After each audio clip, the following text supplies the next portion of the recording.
बिहार की राजनीति में एक ऐसा मोड़ आया है जिसने सबको थोड़ा कंफ्यूज भी किया है और थोड़ा उत्सुक भी।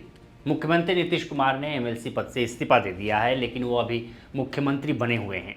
यहीं से सवाल खड़ा हो रहा कि जब सदस्यता छोड़ दी तो कुर्सी क्यों नहीं छोड़ी। क्या नीतीश कुमार ही बिहार के सीएम बने रहेंगे? हाँ, तो फिर कब तक? बिहार में नया मुख्यमंत्री किस पार्टी का होगा और क्यों सम्राट चौधरी का पत्ता पूरी तरह कटता हुआ नजर आ रहा है?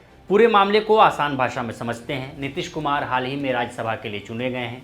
नियम कहता है कि एक नेता एक ही समय में दो सदनों का सदस्य नहीं रह सकता, यानी या तो वो विधान परिषद या फिर राज्यसभा, दोनों नहीं। इसलिए उन्होंने एमएलसी पद से इस्तीफा दे दिया है।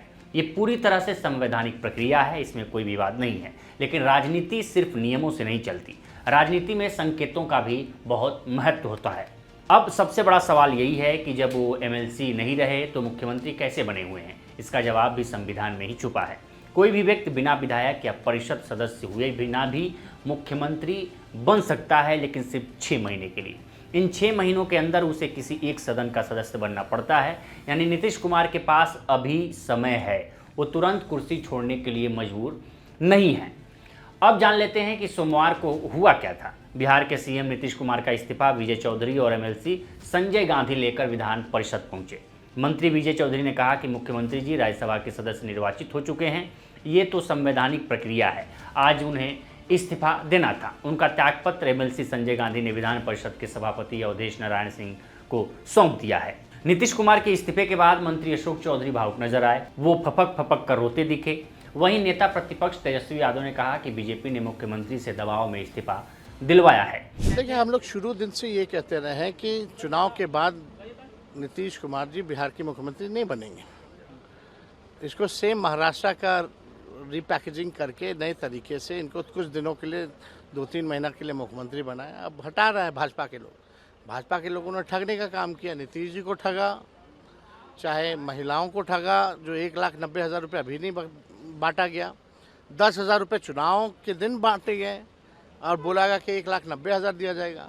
बिहार में पहले से ही बिजली की कीमतें जो हैं बहुत बढ़ी हुई थी। देश में सबसे महंगा बिजली बिहार में मिलता था और चुनाव के बाद और भी महंगा बिजली जो है दरें जो हैं बढ़ाई गई हैं। तो इन लोगों ने बिहार की जनता को भी धोखा दिया, ठगा। तो भाजपा देखिए कथनी और करनी में भारी अंतर है। निशांत कुमार की बात कही जा रही है, तो बोला जब नीतीश जी नहीं रहे तो निशांत संभाल पाएंगे जेडीयू को? अब तो ये तो उनकी काबिलियत बताएगी कि संभाल पाते नहीं पाते हैं। लेकिन हमारी ये सोच है कि कोई भी नौजवान राजनीति में आता है तो हम उसका स्वागत करते हैं। आपको दुख है इस बात का कि जिस तरीके से नीतीश जी की विदाई हुई, ऐसी विदाई नहीं होनी चाहिए थी? पहले से सबको तय था।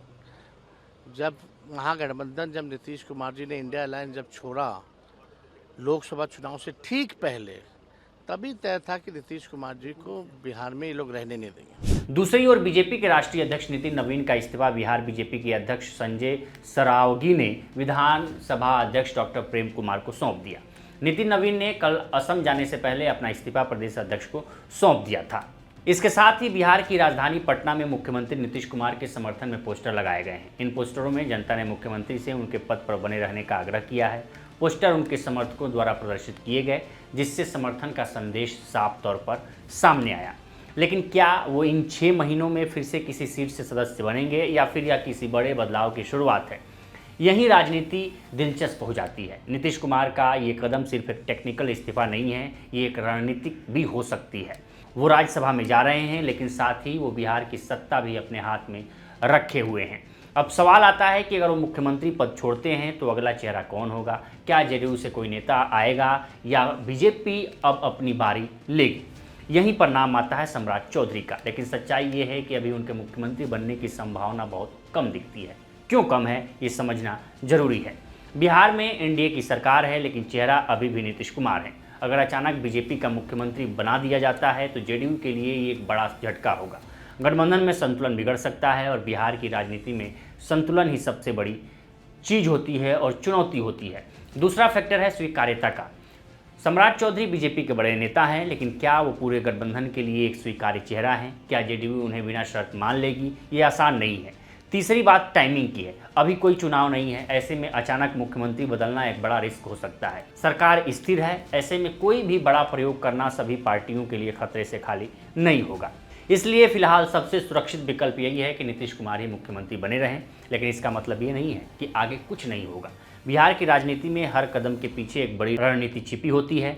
नीतीश कुमार को इस खेल का मास्टर माना जाता है। वो कभी भी अपने सारे पत्ते एक साथ नहीं खोलते। कुछ लोग कह रहे हैं कि ये फैसला दबाव में लिया गया है। विपक्ष आरोप लगा रहा है कि बीजेपी ने मजबूर किया। उन्होंने एमएलसी पद छोड़ा क्योंकि नियम कहता था, लेकिन मुख्यमंत्री पद नहीं छोड़ा क्योंकि अभी उन्हें उसकी ज़रूरत है, यानी वो इंतज़ार कर रहे हैं सही समय का। ये भी हो सकता है कि वो अगले कुछ महीनों में खुद फैसला लें या फिर किसी भरोसेमंद चेहरे को आगे बढ़ाएं।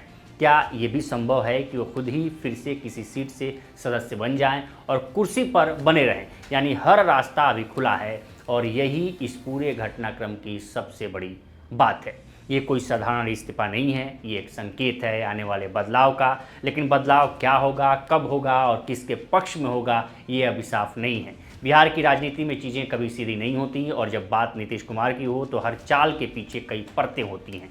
इसलिए अभी जो दिख रहा है वही पूरी कहानी नहीं है, असली कहानी अभी आगे लिखी जानी बाकी है। तो फिलहाल इस रिपोर्ट में इतना ही। इस पर आपकी क्या राय है, मैं कमेंट कर सेक्शन में ज़रूर बताएं। बाकी देश दुनिया की तमाम खबरों के लिए बने रहे लोकमत हिंदी के साथ। नमस्कार।